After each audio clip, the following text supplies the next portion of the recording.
नमस्कार, welcome to मी home maker. तर सकाळची कामं आटपून झाले आहेत आणि दुपारचं पण जेवण वगैरे सर्व झालेलं आहे. आता 4:30-5 वाजत आहेत आणि आम्हाला संध्याकाळी आज काहीतरी वेगळा नाश्ता करायचा आहे. सो इथे मी बटाटे कापून घेत आहे, उकळायला ठेवूयात. 2 बटाटे घेतले आहेत आणि सोबतच 2 बीटरूट घेतले आहेत. तर आज बीटरूटचे कटलेट करणार आहोत. कुकरमध्ये टाकून घेते हे, म्हणजे पटकन शिजतील, आणि कापून पण घेतले आहेत लवकर शिजण्यासाठी. सो आम्हाला आज भलतीच पटकन, म्हणजे खूप घाई आहे काहीतरी चटपटीत नाश्ता करण्याची.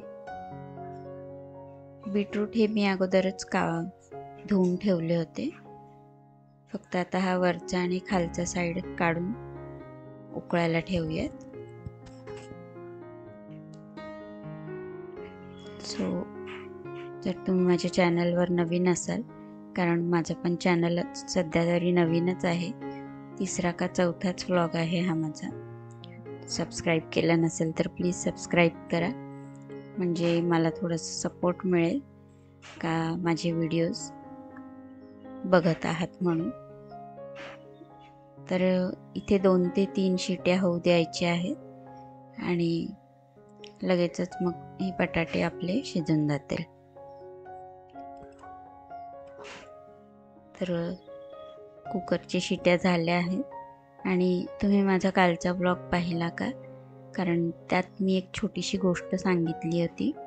तर कशी वाटली ती, आणि पुढे पण तुम्हाला व्लॉगसोबत एखादी कुठली गोष्ट ऐकायला आवडेल का, ते कमेंटमध्ये सांगा मला. सो हे बटाटे छान उकळून झाले आहेत आणि बीटरूटचा कलर बटाट्यांना पण लागला आहे. हे आता मी पटापट सोलून घेते. तर बीटरूटचे कटलेट, म्हणजे यामध्ये तुम्ही अजून इतर भाज्या तुम्हाला घालायच्या असल्या तरीही घालू शकतात, म्हणजे वाटाणे, फ्लावर आणि ज्या काही भाज्या अवेलेबल असतील घरामध्ये. मी सध्या फक्त बीटरूटचं आणि बटाट्याचं करत आहे, कारण माझ्याकडे दुसऱ्या कुठल्याही भाज्या आता अवेलेबल नाही आहेत. आणि म्हटलं बीटरूटचं करून पाहूयात.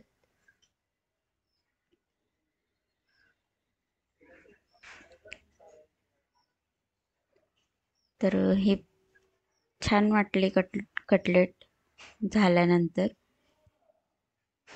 आणि हे आपण आदल्या दिवशी पण करून ठेवू शकतो, म्हणजे हे पूर्ण सारण अगोदरच आपण रेडी करून ठेवलं ना, तरी दुसऱ्या दिवशी किंवा आयत्या वेळेला, म्हणजे कुठे आपल्याला टिफिनला वगैरे द्यायचं असेल किंवा संध्याकाळी पटकन बनवायचं असेल, तर हे अगोदर पण करून ठेवलं तरीही चालतं.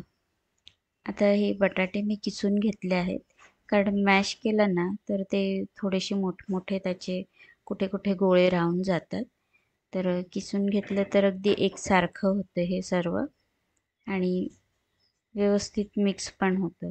सो याच्यात मी कांदा पण टाकून घेतला होता अगदी बारीक चिरून, तर तो व्हिडिओ बंद, म्हणजे कॅमेरा बंद होता त्यावेळेस. आणि यात आता मी तीळ, थोडंसं तांदळाची पीठ टाकून घेतली आहे, धणे जिरेची पावडर, लाल तिखट, मीठ टाकूयात चवीप्रमाणे, आणि थोडासा चाट मसाला. हिरव्या मिरच्या या जास्त तिखट नाही आहेत, अगदी म्हणजे फिक्या मिरच्या आहेत, फक्त कलरसाठी मी टाकलं आहे. आणि तुम्हाला मिरच्या नको असतील तर नाही घातल्या तरी चालेल. हे आता आपण छान मिक्स करून घेऊयात. तुमच्याकडे तांदळाचं पीठ नसेल तर कॉर्नफ्लॉवर घातला थोडासा तरीही चालेल. फक्त थोडंसं बाइंडिंगसाठी आपण हे तांदळाचं पीठ टाकलं आहे. हे आता मी छान मिक्स करून घेते आणि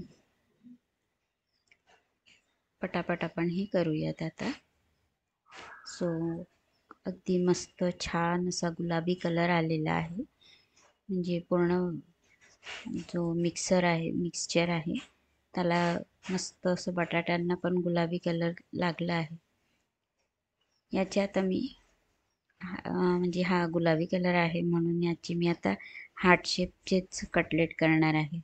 सो तुमच्याकडे जर कटर वगैरे असेल तर त्याने केलं तरी चालेल, नाहीतर साधे आपले गोल गोल पण कटलेट केले तरीही छान दिसते. पण हे हार्ट शेपमधले खूपच मस्त दिसत आहे. आणि बाजूलाच मी रवा पण घेतला आहे याला वरतून लावण्याकरता.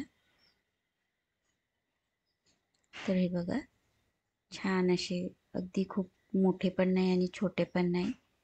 तर इथे हे मी 6-7च कटलेट केले आहेत. बाकीचं मी नंतर करणार. तव्यावर तेल टाकून घेऊयात आणि आपण यांना शॅलो फ्राय करायचं आहे. तर असं छान रव्यामध्ये घोळून घेऊ आणि रवा नसेल तर ब्रेड क्रम्समध्ये लावून केलं तरीही छान वाटतं. तर हे बर्गरमध्ये आपण टिक्की जी असते तर त्यात पण लावून खाल्लं तरी अगदी बरोबरच वाटेल चव त्याची बर्गरची. किंवा रगडा पॅटीस जो मिळतो तर त्यातला जो पॅटीस आहे तर ही पॅटीस म्हणून रगड्यामध्ये टाकला तरीही अजून एक डिश तयार होते. हे आता आपण दोघं साईडनी छान तेल किंवा तेल नाही टाकायचं असेल तर बटरमध्ये पण खूप छान वाटतात. आणि यामध्ये चीज पण आतमध्ये टाकला ना तरी छान लागेल. हे मला आत्ता एवढंच सुचलं का चीज टाकून करायला पाहिजे. तर जो उरलेला बॅटर आहे ना त्यात मी नक्कीच चीज टाकून करेल. हे आता छान दोघीकडनं खरपूस असे भाजून झालेले आहे. खूप जास्त प्रेस करायचे नाही. आणि बटाटा आणि बीट ऑलरेडी शिजलेलंच आहे. सो याला फक्त असं क्रिस्पी होण्याकरता आपण तव्यावर भाजून घ्यायचं. आणि रव्याने तर अगदी छानच त्याची कुरकुरीत लागेल ते टेस्ट त्याची. तर इथे हे छान सगळे झाले आहेत. आपण आता सर्व करायला घेऊयात. तर मी हे मेयोनीजसोबत सर्व केलं आहे. टोमॅटो सॉससोबत किंवा दह्यासोबत पण छान लागेल. आणि काही नसेल तर अशीच पण मस्त अगदी छान वाटतील. तर नक्की ट्राय करून बघा. इथे आज आम्ही एक छोटासा आमच्या घराजवळ डीमार्ट आहे, मिनी डीमार्ट आहे हा. म्हणजे इथे खूपच कमी वस्तू आहेत. ॲक्च्युली इथे किराण्याचं कुठलाही सामान नाही आहे. बाकी जे रोजचे आपले लागणारे वस्तू आहेत, घरगुती सामान, ते सर्व आहे इथे. तर हा भांड्यांचं सेक्शन आहे. मला इथून काही छोटे छोटे बरण्या घ्यायच्या होत्या. आणि जो मोठा डीमार्ट असतो ना तर तिथे भरपूर खर्च होतो. म्हणजे आपण एक वस्तू जरी घ्यायला गेलो तरी भरपूर काय काय खरेदी करून आणतोच. तर बरं आहे हा छोटासा डीमार्ट आहे हा. तर हा प्लेट्स आणि जे मोठ्या डीमार्टमध्ये सर्व काही असतं ना तेच आहे, फक्त किराणा माल सोडून. कप्स मग्स पण आणि त्याच रेटमध्ये आहेत.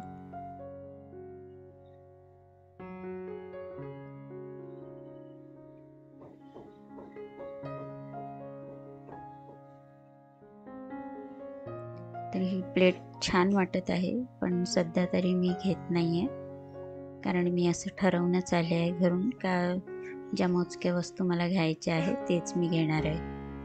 ही एक प्लेसमॅट आहे, म्हणजे बांबूची टेबल मॅट. तर माझ्याकडे तर डायनिंग टेबल वगैरे काही नाही आहे म्हणून मी नाही घेते. आणि हा जो बरण्यांचा सेट दिसतो आहे तो मी घेतला आहे. इथे हा ब्लँकेटचा सेक्शन आहे, चादरींचा. तर इथे बेडशीट वगैरे पण खूप छान छान आहेत. सो मी अगदी थोडंसंच कवर केलं आहे व्हिडिओमध्ये.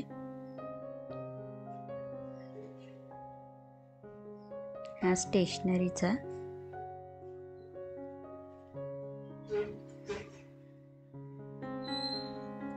हे जे म्हणजे आहे भरपूर तसं सामान. खेळणी पण होती.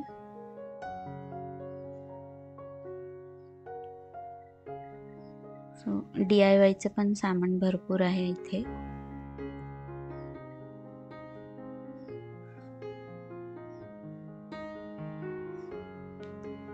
तर मी इथे फक्त, आणि ही जी बॅग आहे ही मला खूप छान वाटली, पण मी ती पण घेत नाही आहे. आणि हा जो डबा मी बराच वेळपासून घेऊन फिरत आहे ना, तो मी घेतला नाही आणि दुसऱ्या 2-4 वस्तू घेतल्या. तर डबा आवडला होता तो, पण सध्या तरी तो मी घेणार नाही आहे. तर बादली घेतली आहे, हा हँडवॉशचा डिस्पेन्सर आहे तो घेतला आहे, आणि मग घेतला एक. काचेची बरणी तर ही खूपच छान आहे, म्हणजे हा जो वुडन झाकण आहे त्याचा खूप मस्त दिसतीये. ही पण मी नक्की पुढच्या वेळेला घेणार आहे. तर व्हिडिओ कशी वाटली ती नक्की सांगा. लाईक, सबस्क्राईब करा, कमेंट पण करा प्लीज.